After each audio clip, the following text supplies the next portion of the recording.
जय हिंद दोस्तों आज की वीडियो में मैं आपको कुछ ऐसी सच्चाई ऐसी हकीकत बताने जा रहा हूं जिससे कि कुछ लोगों को तो झटके लगने जा रहे हैं। क्योंकि सच्चाई तो दोस्तों कड़वी होती है, लेकिन इतना जरूर है दोस्तों कि वहम दूर हो जाते हैं। और कुछ लोग जो निराशा में जी रहे हैं दोस्तों, उनके लिए इस वीडियो में आशा की किरण जलने वाली है। तो सिक्के के दो पहलू, चिट और पट, दोनों हैं इसमें। तो वीडियो शुरू करते हैं दोस्तों। आपको पता है दोस्तों, सोशल मीडिया में आजकल कई लेटर्स घूम रहे हैं और इवन की बताया जा रहा है कि जो 1965 या 71 की लड़ाई में शामिल रहे हैं उनको या उनके परिवार को एक मुश्त 15 लाख रुपए दिए जाएंगे। और आप दोस्तों सोशल मीडिया के माध्यम से कई पत्र और इवन की वीडियोज भी देख ही रहे होंगे। और ऐसा नहीं है कि मैंने इसके बारे में नहीं बताया, मैंने दोस्तों दो वीडियो में, आप देख रहे हैं दो वीडियो में इस युद्ध सम्मान योजना के बारे में आपको बताया है। लेकिन दोस्तों मुझे कुछ कमेंट्स आते हैं, मुझे मैसेजेस आते हैं व्हाट्सएप पर, मुझे इवन की कॉल भी आती हैं जो मुझे यह कह रहे हैं दोस्तों कि हम जो है जिला सैनिक बोर्ड में गए, वहां पर वो बता रहे हैं कि ये लेटर फेक है। और इवन की कुछ व्यूवर्स ने कमेंट्स में भी लिखा है कि यह फेक है। और दोस्तों मुझे व्हाट्सएप पर एक वीडियो का, यूट्यूब वीडियो का एक लिंक आता है। जब मैं उसको खोलकर देखता हूं इसी संबंध में, तो वहां पर यह कहा जा रहा है कि देखिए हरियाणा और जम्मू कश्मीर में अभी चुनाव हैं, तो इन चीजों को देखते हुए ये जो 15 लाख का लेटर है ना, मतलब उस वीडियो में यह बताया जा रहा है कि बीजेपी या आरएसएस की आईटी सेल इतनी मजबूत है कि उनके द्वारा जो है यह 15 लाख वाला लेटर सर्कुलेट करवाया जा रहा हो। मतलब कुछ भी यार। तो ये जो 15 लाख है एक जुमला ही साबित हो सकता है। और इवन के दोस्तों मुझे तो सिविलियंस तक पूछ रहे हैं कि क्या वाकई में जो है फौजियों को 15-15 लाख रुपए मिल रहे हैं। और कई तो यह भी पूछ रहे हैं कि हमारे दादाजी ने उस समय की लड़ाइयां लड़ी थी, हमारी दादी जी नहीं भी हैं, हम डिपेंडेंट्स हैं, हमको भी मिलेगा या नहीं मिलेगा। कई पूछ रहे हैं कि कब मिलेगा, हमको इसके लिए क्या कार्रवाई करनी है। तो दोस्तों मैं आपको कई हकीकतें जो आपके दिमाग में डाउट्स चल रहे हैं वो चीजें बताने वाला हूं। देखिए यही वो लेटर है जो आजकल सोशल मीडिया में चल रहा है और इसके अलावा भी है। तो कुल मिलाकर के इसका सब्जेक्ट एक ही है और 8 अगस्त का ये लेटर है, आप देख ही रहे हैं, आपके पास भी होगा। यह आर्मी हेडक्वार्टर की तरफ से यह जारी किया गया है। हेडक्वार्टर कमांड, DIAV का, veterans, KSB, ECHS, CS directorate, इन सभी को भेजा गया है। और इसका सब्जेक्ट है दोस्तों proposal of grant of one time payment of 15 lakh under युद्ध सम्मान योजना। इसमें बताया गया है कि जिन्होंने जो है 1965 या 1971 के युद्ध में भाग लिया है और उनको, आपको पता ही है कि ये 3 प्रकार के मेडल, पूर्वी स्टार, पश्चिमी स्टार और ये समर सेवा स्टार मेडल जिनको मिला है, उनके डिस्चार्ज बुक में अंकित है, तो उनको जो है 15 लाख रुपए देने का प्रपोजल DSW की तरफ से किया गया है। अब देखिए दोस्तों, पहले आप यह समझ लीजिए कि यह फेक लेटर है या सही लेटर है। इसको एक ही शब्दों में आपको कहूंगा दोस्तों, ये लेटर बिल्कुल सही है, असली लेटर है, यह कोई फेक लेटर नहीं है। दूसरा दोस्तों, इसमें एक और चीज आ रही थी कि कई डाउट दूर करूंगा छोटे छोटे, ठीक है। पहली बात, इसमें यह लिखा गया है, किसी ने मुझे कहा है कि जो कवरिंग लेटर है इसमें JSOR या PBOR शब्द का इस्तेमाल नहीं किया गया है। जैसे कि आप यहां पर देख ही रहे हैं कि DSW has sought additional data in respect of all personal और देयर स्पाउसेज, SSCO यानी कि short service commission officers oblique emergency commission officer और रेगुलर कमीशन ऑफिसर। तो यहां पर JSOR का कोई जिक्र नहीं किया गया है। तो क्या इसका मतलब ये JSOR के लिए है भी या नहीं है? देखिए पहले तो मैं आपको यही क्लियर कर देता हूं कि JSOR के लिए है या नहीं है। अब यहां पर भले ही दोस्तों इस कवरिंग लेटर में इस चीज का जिक्र ना किया गया हो, लेकिन रेफरेंस दिया गया है दोस्तों। देखिए रेफरेंस द फॉलोइंग, दूसरा नंबर अगर पॉइंट देखिए, MOD ID नोट नंबर 1, ये लिख रखा 29 मई 2024 का कॉपी अटैच। तो पहले ये देख लीजिए जो कॉपी अटैच है DESW की तरफ से, ये वाला है दोस्तों। और डेट भी दिखा देता हूं कहीं आपको डाउट हो यार ये वाला है या नहीं है। ये देखिए 29 मई 2024 का यह DESW का लेटर है दोस्तों। और इसमें साफ लिखा गया है कि regular commission officer, PBOR, civilian personal, तो इसमें सारे शामिल हैं दोस्तों, चाहे वो पेंशन ले रहे हैं चाहे पेंशन नहीं भी ले रहे हैं, ठीक है ना। अब आप सोच रहे हैं दोस्तों कि यार आजकल क्यों मुद्दा उठ रहा है। देखिए आजकल से कोई मुद्दा नहीं उठ रहा है, कि इसका तो कहानी जो है 2022 से चल रही है, जब इसमें रेगुलर कमीशन ऑफिसर या PBOR, JSOR जिनको पेंशन मिल रही। पहले क्या चल रहा था, जो केवल इमरजेंसी कमीशन ऑफिसर्स हैं या शॉर्ट सर्विस कमीशन ऑफिसर थे जिन्होंने भाग लिया था 65-71 की लड़ाई में, और क्योंकि उनको जो है पेंशन वेंशन तो दोस्तों मिलती नहीं है, तो उनकी तरफ से मांग की जा रही थी कि उनको 15 लाख रुपए तक का एक मुश्त जो है दिया जाए। लेकिन दोस्तों, अगर आप इसमें आएंगे दोस्तों थोड़ा नीचे, तो इस चीज को आप समझ रहे होंगे कि DSW ने यह लिखा है कि जब DSW मिनिस्ट्री ऑफ डिफेंस इस पर काम कर रहा था, तो ऐसे में कुछ रेगुलर कमीशन ऑफिसर्स की और जो पूर्व सैनिक संगठन उनके डेलीगेशन की तरफ से भी कुछ ऐसी मांग की गई कि यह उन सभी को मिलना चाहिए जिन्होंने जो है 65-71 की लड़ाई में शामिल हुए हैं, भले ही उसके बाद वो पेंशन ले रहे हैं चाहे नहीं ले रहे हैं। और इसी चीज को मद्देनजर रखते हुए जेएजी ब्रांच, जी हाँ दोस्तों, जो मिनिस्ट्री ऑफ डिफेंस की जो कानूनी सलाहकार होते हैं या जो कानून की लड़ाई लड़ते हैं, एडवोकेट वगैरह जो भी है, तो उन्होंने भी इस चीज को एडवाइज किया था कि इसमें सभी उन पर्सनल को जो है इंक्लूड किया जाना चाहिए जो इवन की पेंशन भी ले रहे हैं, और फ्रॉम गवर्नमेंट ऑर्गेनाइजेशन, की गवर्नमेंट ऑर्गेनाइजेशन का कोई भी है चाहे वो पेंशन भी ले रहा है उसको भी यहां मिलना चाहिए। इवन की उसको इसमें जो है सिविलियन को भी शामिल कर दिया गया है जिन्होंने उस समय वहां पर जिनको ये मेडल प्राप्त हुए हैं। और क्यों डीएसडब्ल्यू को यह सोचना पड़ा? डीएसडब्ल्यू ने यह कहा कि अगर हम जो है उनको दे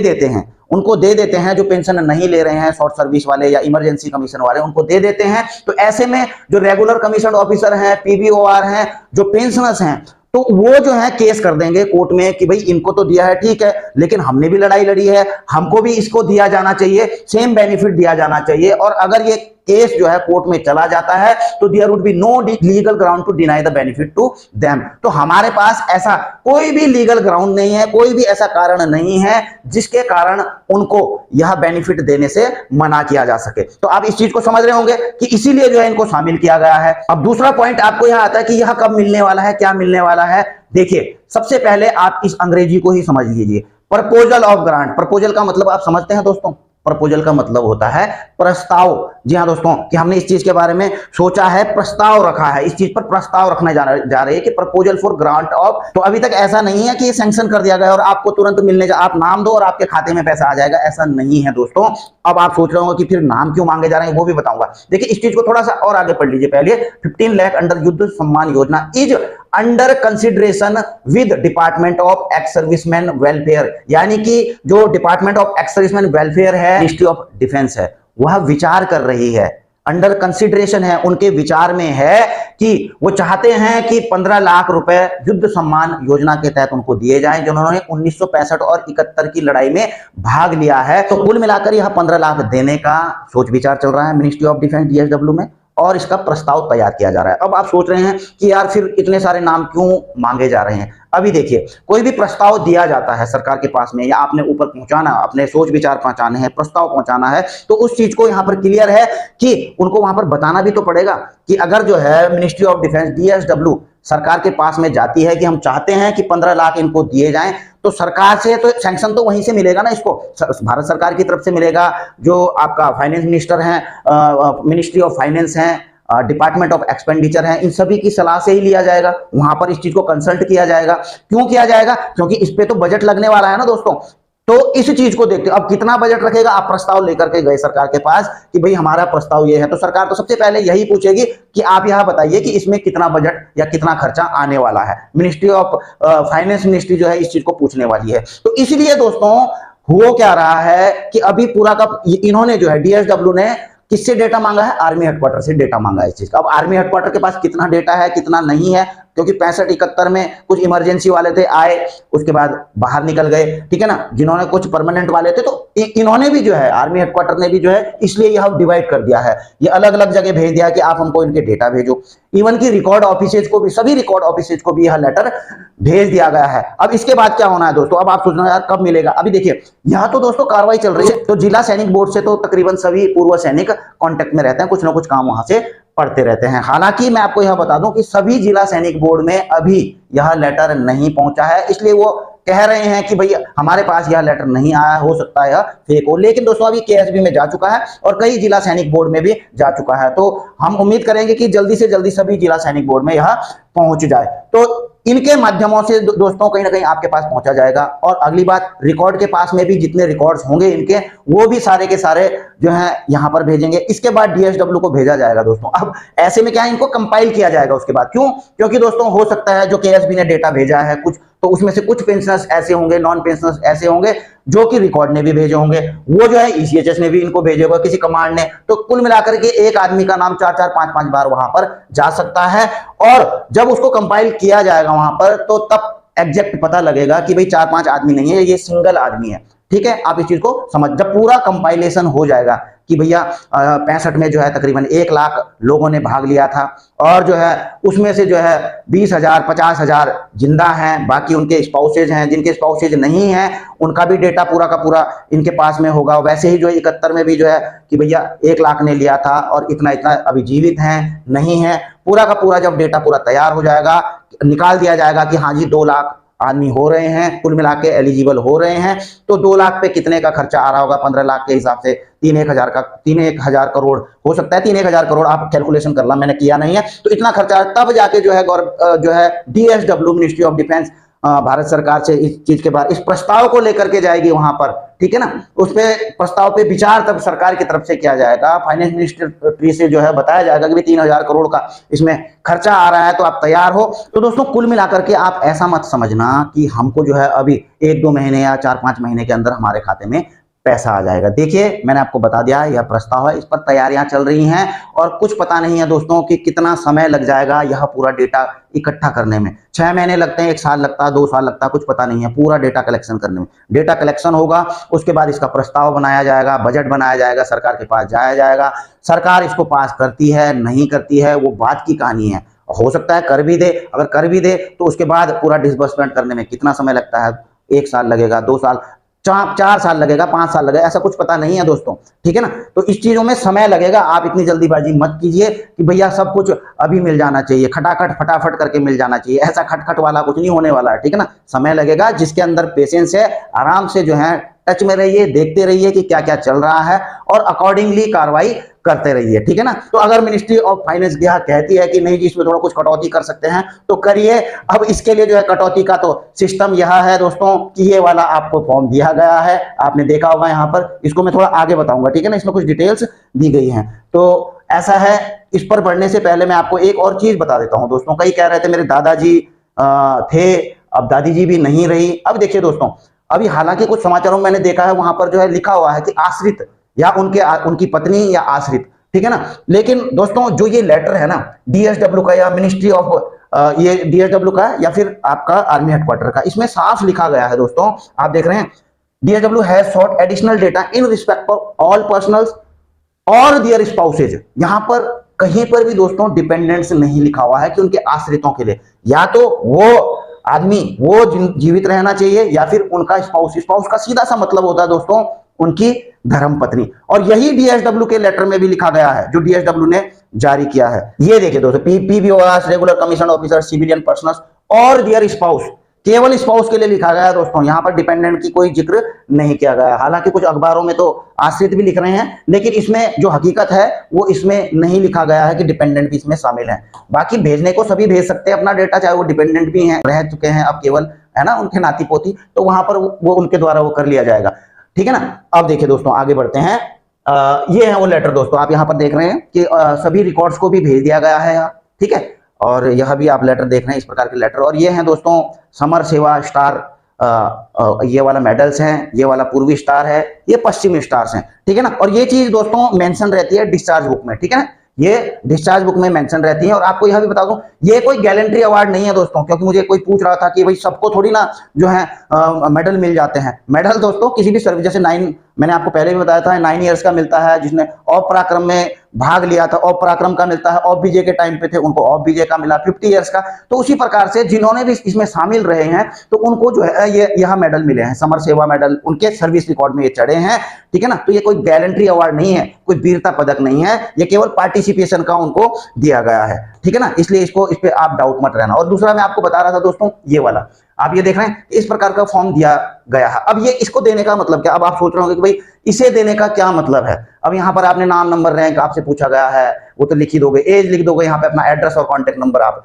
लिख ही दोगे। अब मेन चीज 2-3 चीजें दोस्तों, देखिए, area of land adjust including agriculture land, plot, residential flat oblique plot. तो यहां पर दोस्तों भरना पड़ेगा कि हमारे पास इतने हेक्टेयर जमीन है, एक टुकड़ा इतने हेक्टेयर का, दूसरा इतने हेक्टेयर का, जो भी नाम में होगा, या प्लॉट जो भी है 1 बिसा 2 बिसा, तो वो पॉइंट जो आपके जमीन के कागजों में रहते हैं वो चीज लिखनी यहाँ पर आपको पड़ेगी। कोई फ्लैट है, फ्लैट का भी यहाँ पर ब्यौरा देना पड़ेगा, ठीक है ना। Income tax detail of last 5 years, ठीक है ना, फॉर असर्टिंग फाइनेंशियल कंडीशन। अब देखिए उनकी फाइनेंशियल कंडीशन आप देख रहे हैं कि जो अभी जीवित हैं वो या फिर उनके स्पाउसेज, उनकी अभी क्या फाइनेंशियल स्थिति है, ठीक है ना, उनकी फाइनेंशियल स्थिति भी पूछी जा रही है, तो पिछले 5 साल की कि भैया अब हो सकता है आपको यहाँ पर जो है 5 साल का ITR से आप निकाल पाओ, ठीक है ना, कि हमारी 5 साल की इस प्रकार की स्थिति है। 26S से भी निकाल सकते हैं जो पेंशनर्स हैं, या ये फॉर्म 16 से भी निकाल सकते हैं, लेकिन इसमें नॉन पेंशनर्स भी शामिल है, ठीक है ना। नॉन पेंशनर्स का कुछ अदर इनकम हो सकती है,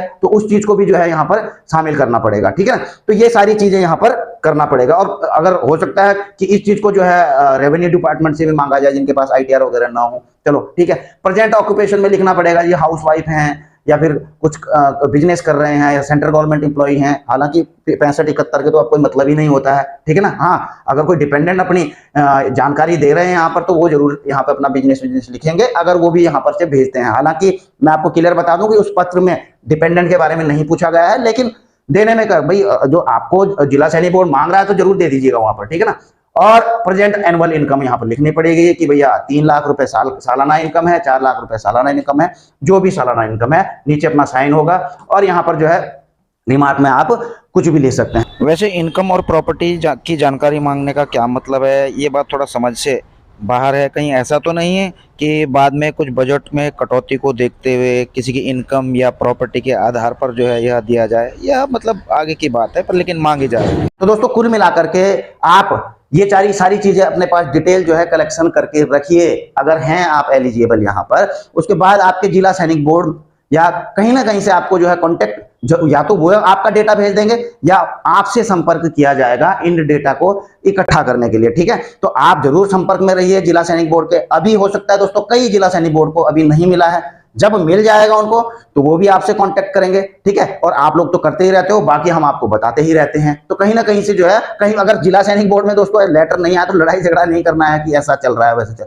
देखिए वो वहां पर बैठे हुए हैं, जब तक उनके पास लेटर नहीं आएगा वो कुछ कार्रवाई नहीं कर सकते हैं, ठीक है ना। इसलिए जब उन पर लेटर आएगा तभी वो आगे की कार्रवाई करेंगे, बाकी तब तक तो वो यही बताएंगे आपको कि भाई हमारे पास लेटर नहीं है तो हम कैसे इस पे कार्रवाई करें। तो उनको लेटर की जरूरत होती है, तो जिनको मिल चुका है वहां कार्रवाइयां शुरू हो चुकी हैं, जिनको नहीं मिला है दोस्तों उनको जो है आपको थोड़ा वेट करने की जरूरत है, कहीं ना कहीं से संपर्क साधा जाएगा।